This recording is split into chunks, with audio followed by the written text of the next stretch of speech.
Hi everyone, this is Abel. Welcome back to my channel. Today I'm bringing you 3 reviews and a couple of reading updates. But before we start, remember that if you enjoy science fiction and fantasy books, this is the perfect place for you. So if you like this video, please consider subscribing, leave a like, maybe a comment down below, share this video if you want to see more. I had the pleasure to be part of the review team, the ARC team, for the Fall of Wolfsbane, the first book in the Ravenglass Legends series by John Cronshaw. This is connected to his first series, the Ravenglass Chronicles, that you can find on a very convenient, very cheap, and very interesting box set on ebooks on Amazon. I haven't read that, but I must say that after reading this one, The Fall of Wolfsbane, I am very tempted to go and read it right away. I'm not doing it just because I have commitments, I have other things to do. So this one is an high fantasy book and an epic fantasy book. As you can see from the synopsis, this is kind of Viking inspired, but I will say that it should be set in a world that it's more similar to the end of those kind of civilization when it was dying out and maybe incorporated in other kingdoms and empires. There's this air that the whole world that revolves around the two main protagonists is going very close to the end of that kind of lifestyle, and that everything is going to end on an historical level and on a political and sociological level, because of course the two protagonists are two siblings, Ragnar and Maja, I will say, or Maha, I don't know how to read it, but they're princes. They are the son of the chieftains of a kingdom, a small kingdom that is called Miriand. And they get conquered. There is this huge empire called the Ostrich Empire, and they disembark on the shores of Miriand and they conquer the city and they slaughter the place. They kill a lot of people. They kill Ragnar's and Maja's father, and they take the two brothers and sisters. They take them to two different cities. The Ragnar stays with the king, the conqueror, and the daughter stays with the queen. And both they have specific reasons why they decided to bring the guys, the boys, the boy and the girl in this new kingdom, and why they're trying to use the presence of those two young people in the kingdom. There will be political instruments. They want to show something, they want to make a point by using Ragnar and by using Maja. And it is not a pleasurable time. They will have to go through very different but very strong stumps and bumps on the road. They're put basically on trial day by day to show something. And I really appreciated it.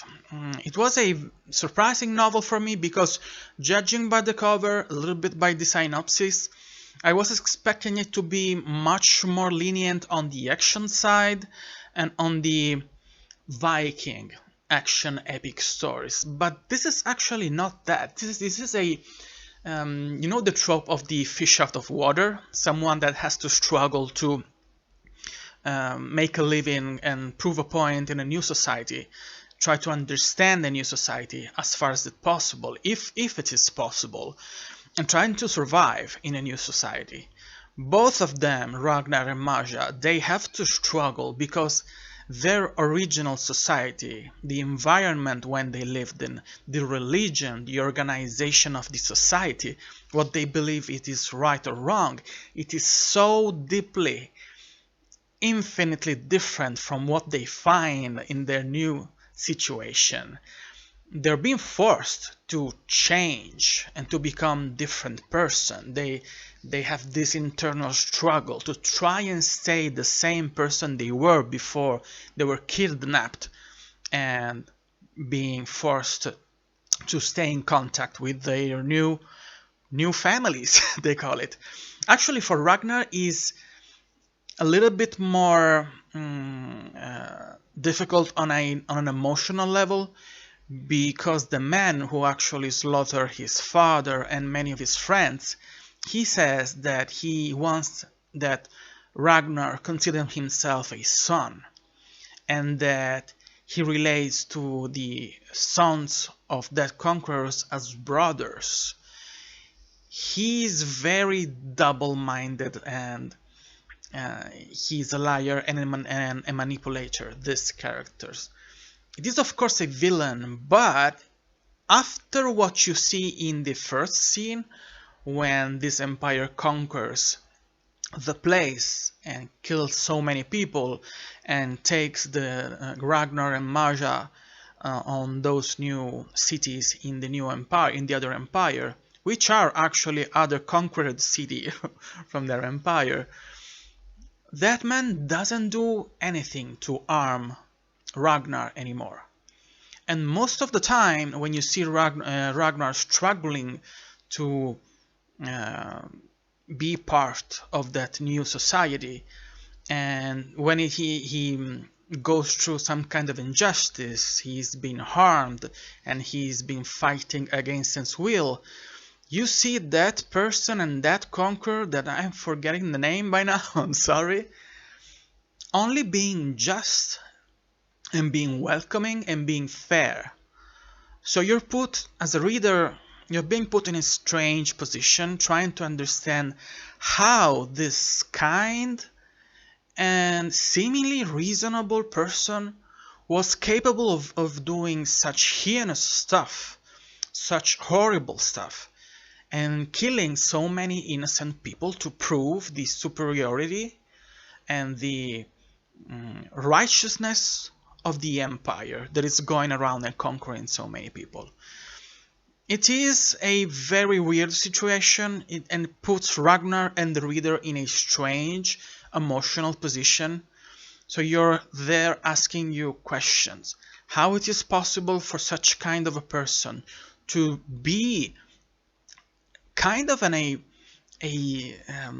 almost well-beloved and kind ruler, very quiet, very quiet, very well put, very reasonable, and at the same time that ruthless, so willing to do everything and to show no mercy to anyone, to conquer and expand the empire, and to bringing civilization, bringing peace to those countries, the conquered countries. It is difficult, and I think that the authors succeed in giving us very interesting questions and leaving us there trying to understand and find an answer. Ragnar is a very interesting character because he has, I think it's around 18 years old, and it is already a pretty accomplished fighter. In the place he comes in from, honor and being a fighter, pure and complete, it is a life goal for everybody. Honor is among all the other qualities that a human being can show and can practice. So the fact that he has to change his habits, the way what he wears, how he speaks, trying to learn a new language, and at the same time being shocked because he goes through some kind of a PTSD, but at the same time tries to keep a kind of an upbeat attitude toward the world. It is interesting and it is very compelling because in a way he can't stop making fun of all the strange things he sees in this new environment and of the weird way people behave in that world that he cannot understand properly, of course, because of the huge difference, the huge gap between those civilizations, even on a religious level, what they believe it is true, the origins of the world, the meaning of life, and the purpose and the future of every person. He is very, very brash in a way. He has a mindset of a fighter. The way to solve things is by acting in a very quick way. Okay, and at the same time, he has this very wholesome relationship with Friedrich, which is the younger son of the ruler that conquered his country, which is a very bright-eyed, very naive guy, a very smart one. And they get really close to have a fraternal bond. And on the opposite side, Ragnar really hates the older brother, and that hate is reciprocated, and that's the main source of a practical conflict in the story. Not only Ragnar has this dynamic of the fish of the water, but has to struggle to be accepted by the court and the country and the political scheming of the place. But that guy, the older son of the conqueror, really hates Ragnar on a visceral level. He is an horrible person, he is violent, he is ruthless, he is vile, really, really, really an horrible person. And the main struggle at the end of the book, it is between Ragnar and that guy. That my mind purposefully forget the name because I hated him so much. So kudos to John Cronshaw for creating such an horrible character.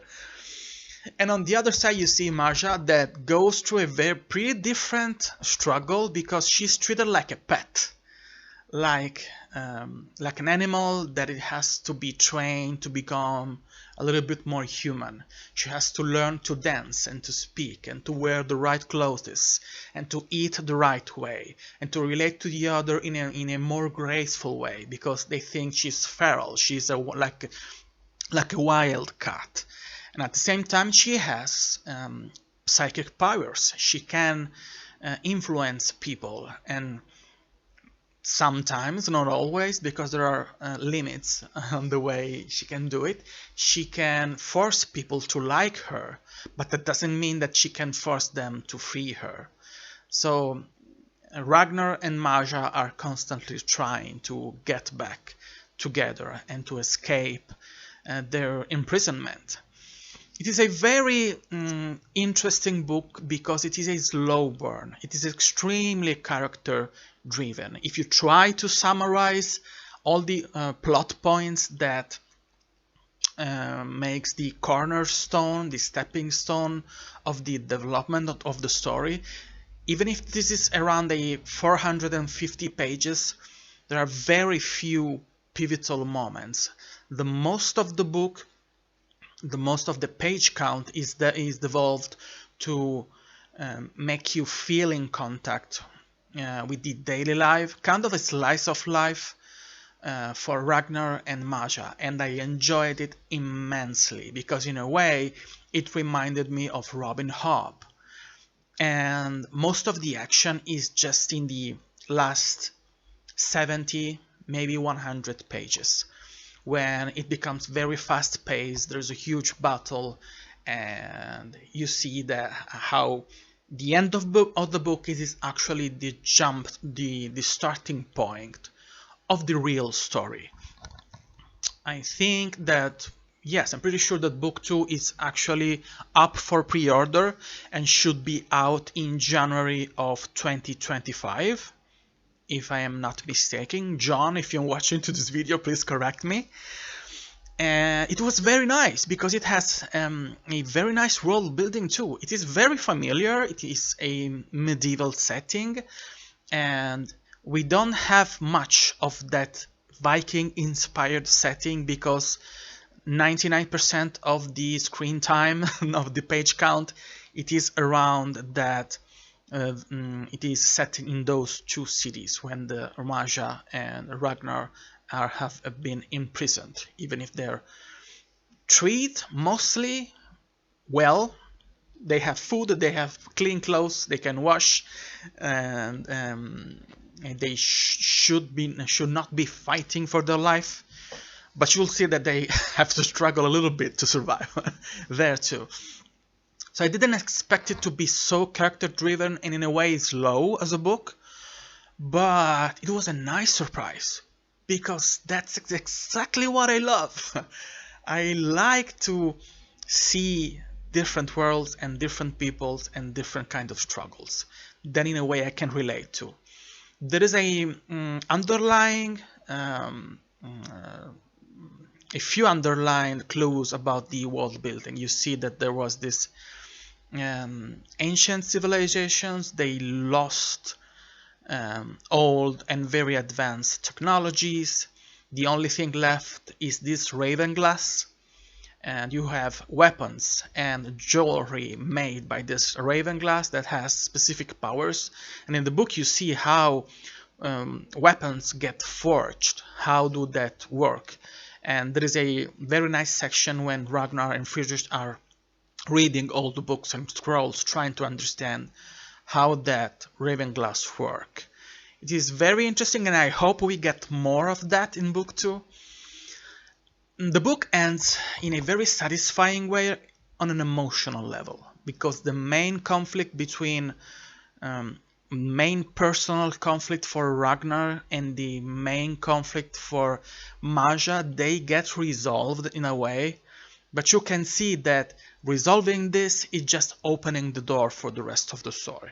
So it is a satisfying story in and of itself, but of course it needs to be developed in the rest of the book, in the rest of the trilogy. I think it will be a trilogy or more, I don't know. I just know that book 2 can be pre-ordered right now. And yeah, I loved it. I found a new favorite author. The writing style is really approachable, really easy, nothing pretentious, nothing flowery. Oh, and there are wyverns in this book, especially one, which is a very interesting character. And there's a fool too. It's not exactly like the fool from Robin Hood, but it has a pretty important role in the book. I don't want to say anything more because I don't want to spoil the book. But anyway, highly recommend you to read it. It was very atmospheric, very easy, unexpectedly deep and unexpectedly character driven. I enjoyed it a lot. Go give it a try. A couple of weeks ago I finished The End of God by Yuval Kordov. This is the first book in the Dark Legacies series, and it is a post-apocalyptic book set in a couple of 100 years ahead of our time, and after a cataclysmic event that completely wiped away our civilization, and after that humanity is trying to rebuild a new civilization with all the struggle, the internal and external struggle that comes with that, with the lack of resources, the lack of a political setting when there is peace between the various groups that are trying to go and rebuild the world. It is a very deep and very complex novel, and I found myself trying to find the right lens to read the story and to see the world. Because on one hand I was really perplexed, on the other hand I was really fascinated, because sometimes it is intentionally obscure as a narration. I had the pleasure to chat a little bit on Instagram with Yuval Kordov, and he explains me that all of his reading influences, the things he loved by growing up as a reader, influenced, of course, what he writes. He loves magical realism, he loves experimentation, and you can feel it. This is not an average novel. This is not a classic science fiction novel. This is not a classic post-apocalyptic novel.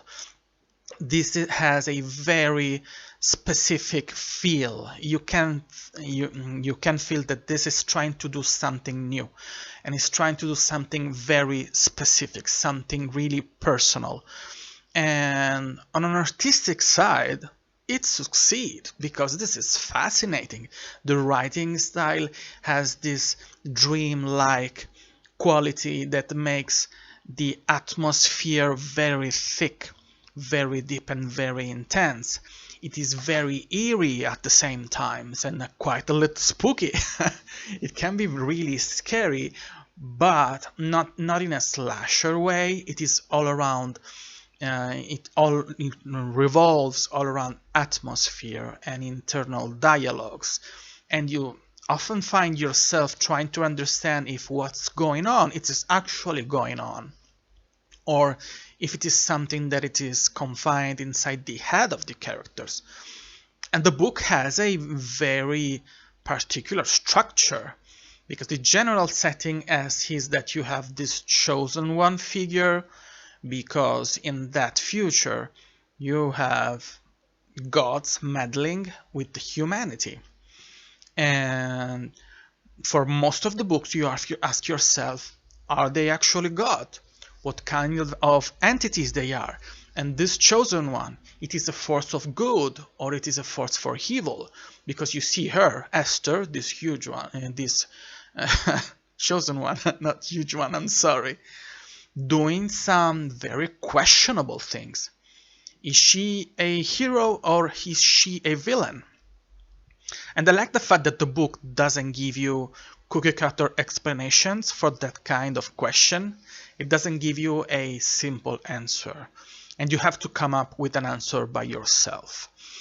And of course, the basic of the story is that you have pretty soon and pretty quickly an idea that there is this huge impending doom, and that humanity, as destroyed and as pitiful as it is there, could be running to another kind of destruction again. And there are various factions trying to acquire more power, and a few of them are more aware of the fact that this impending doom is coming.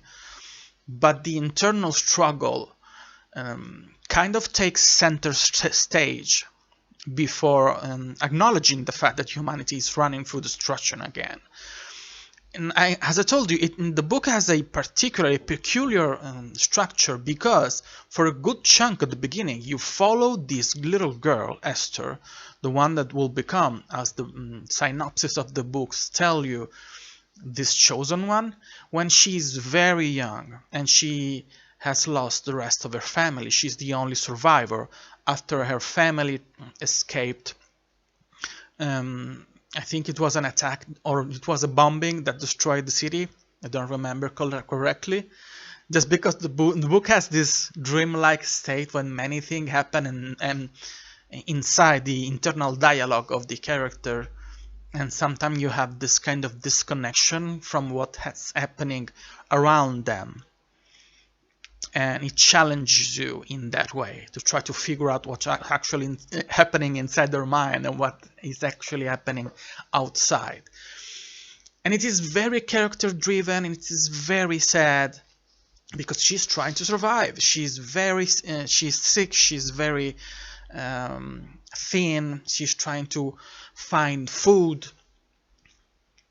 and that can be really hard hitting. So if you don't like seeing very young people and children going through very hard struggles, maybe this is not the book for you, especially in the beginning. And there are a few scenes when you see young people die. It's not gratuitous, but it is gruesome, okay?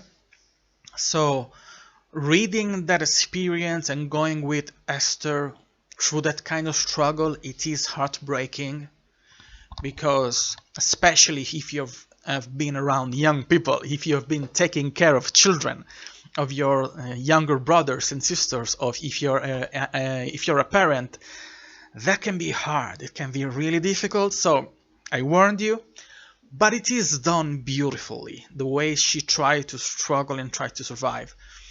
Then the book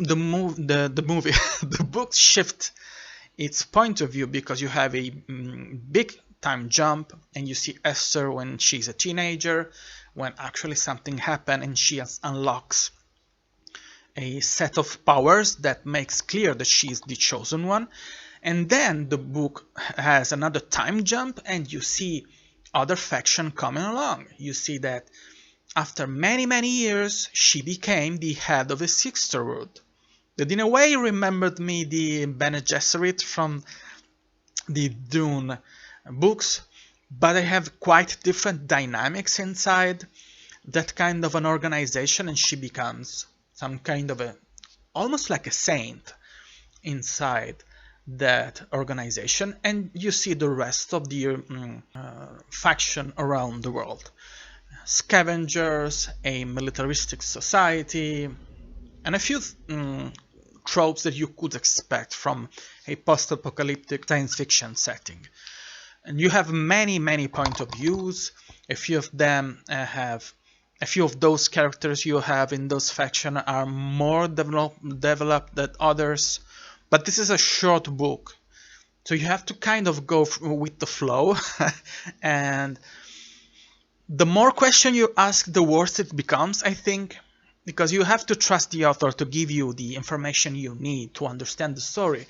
And sometimes to understand it, you don't need very deep explanation of the world building and the plot, and kind to absorb it like an osmosis process, an osmotic process, and to feel the vibes and to consume the story the way it was supposed to be consumed. So it's a challenging book. It is on an artistic and writing level very high. It can be a struggle if you're not a native reader for English. For me, it was difficult, but difficult in a very satisfying way, because once you hit the right stride with the story, you read it quite smoothly. And it is original, it is weird, it is strange, but it's a good thing. So if you want something different than the usual space opera or post-apocalyptic story, this is perfect for you. And it was a very pleasurable story with a very hard ending. And I'm pretty sure I will try and read book 2 before the end of the year. So give it a try. And the last book I'm going to review for you today is Sealed Empire by Norbert Zsivicz. Am I pronouncing that surname the right way? I don't know, but I think it's a little bit better than last time. This is a fantasy novel, but it is also a science fiction novel. I don't know if I can call it science fantasy, because it's not exactly a blend of fantasy and science fiction elements on an aesthetic level, because the book has two very separated sections where a part of the world is fantasy and the other side is hard sci-fi. But they blend quite nicely. At the beginning of the story, we meet a character called Edward. He is a sailor, and he's been tasked, he's on a mission with a priest to deliver an artifact going through the northern seas of that world, which is not exactly our world, absolutely. But you see that they have history between this main character and the priest, because he's in love with the priestess daughter, and that priest really doesn't like our main character. But very quickly the whole crew and the ship, actually a bunch of ships that were all traveling together, they hit a storm, and then they hit monsters. And right away you see that those monsters are not the usual monsters that you will have in a fantasy story, because they're very clearly, very evidently made by metal, and they have lasers. So it's like having those huge Transformers beasts, because they change their shape and they have different abilities to attack, and there's a massacre, and a few thing happens that makes you understand that something really wrong is going on those northern seas. And at the same time, you have the point of view of the girl, the love interest, and she's going through all the political intrigue because she's not supposed to be in love with our main protagonist. Actually, the prince of that country when she lives in has his eyes on her, and he's trying in a very not elegant way to marry her. But the problem is that she's pregnant with our main character's baby. So there is a lot of political intrigue and a lot of adventure, because that's just the prologue, the setting, and then we have a huge time jump, and those characters, they're very different, and you have other point of view slowly being added during the books. Most of those characters, they start with an E. Edward, Emily, Emma, and that's really confusing because chapters are not numbered, and the book is split in acts, and then the chapter headers are the names of the point of view of that chapter. That makes it a little bit confusing, but you just have to pay attention, and then you'll understand what's going on. And the science fiction element comes into fruition, I think, mostly at the beginning of Act 2 and then onwards, at the end of Act 1 and the beginning of Act 2, and you start to understand that fantasy section of the book that has the classic medieval aesthetic really doesn't align with the science fiction part of the story, because they're going to conflict the perception of what's going on in the actual real time, because there are a few different timelines going on and flashbacks. What's happening in the present, it is in stark conflict, because you don't know if the way the fantasy setting is interpreting reality, it is true, it is actual reality, or if what's going on with the science fiction side of the story, that is reality, and they're interpreting the world in the right way. It is really interesting and a little bit mind-bending because you constantly ask yourself, wait, what is going on? Why those people think that the world works in a specific way, and why those other bunch of people are going through that kind of struggle? What it is going on? What's the truth? What's actually really happening? And it is pretty nice, very interesting and very challenging in a way, but I had heard something about this book. I have heard many reviews about the book, and I knew that there was a final twist. So I was actually trying to prepare myself to be surprised, hoping to be actually surprised by the ending. And I wasn't that surprised by the ending. I think I spoiled myself because I was searching for clues to uncover beforehand the final twist. And in a way, I kind of got it. I think I predicted a little bit the kind of twist we have, not the actual twist, because the book doesn't give you enough clue to get to the final ending and to the twist. And in a way, that's a bad thing, because there is this Shyamalan effect. I think a few movies from Shyamalan have this huge twist at the end, but it is satisfying because you had specific clues during the movie and they gave you information to get to that ending, and when you see the ending you say, oh, that's why I could have been predicting that ending. A little bit like The Prestige by Christopher Nolan.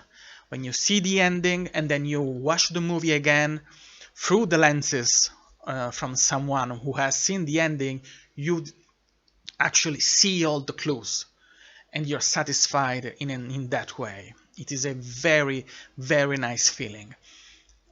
Many other movies from Shyamalan, they give you that twist, but you had the feeling that you were missing something because it kind of comes up out of nowhere, and you tell yourself, yes, it was a nice twist, but it's not satisfying because I could have used a little bit more of foreshadowing, a little bit more setup to have that kind of payoff at the end of the story. And I think that this book is right in the middle, because the twist is nice and because the twist explains a few things of what happened in the book. But I don't think that we had enough foreshadowing during the book to make that final twist really compelling and really mind-blowing. Anyway, the book is a very easy read. It is very short, so you will consume it in a couple of seats. And I am happy that I spoiled myself a little bit, because there is a SA scene, and one of the young protagonists of the book has a very icky relationship with her father, and something horrible happened.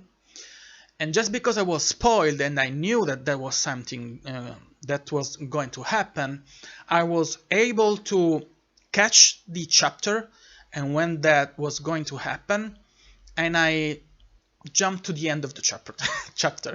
So I didn't read the actual scene, and I don't know how graphic it goes, how deep it goes in that very horrible experience. So this is a warning for you, but I don't know if the book goes sideways there, if it is too much, or if it is done correctly and tastefully. But I think you can catch when the scene is going there, when the story is going there, and you can skip to the ending of the chapter the way I did, and I didn't feel I lose anything for the story.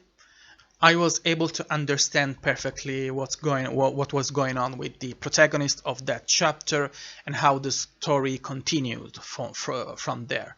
So I usually don't read books that have that kind of scenes. I don't like that kind of gruesomeness. I don't like to be in the shoes of a character that goes through that kind of traumatic event. But thank God I have been seeing other reviews about the book, so I was able to prepare myself. You'll be the judge to see if that kind of scene is well done, or if it is too much. If you need other kind of trigger warnings, and if you want to provide trigger warnings to other readers, do it yourself and tell me what you think about that specific scene. I think it was short, so I was able to skip and to go and continue with the rest of the story without any kind of really big problem.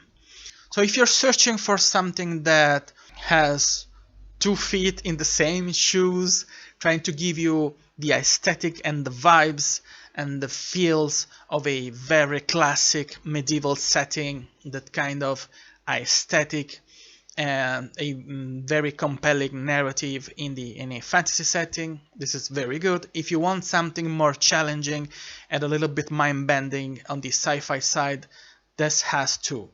I think that the sci-fi for me was a little bit more compelling and fascinating than the medieval side of the story, because I think that most of the plot and most of the actual meat and bones of the story were in the sci-fi side. The medieval side of the story was more interested in developing the characters, and that's weird for me because I'm usually a character-driven reader.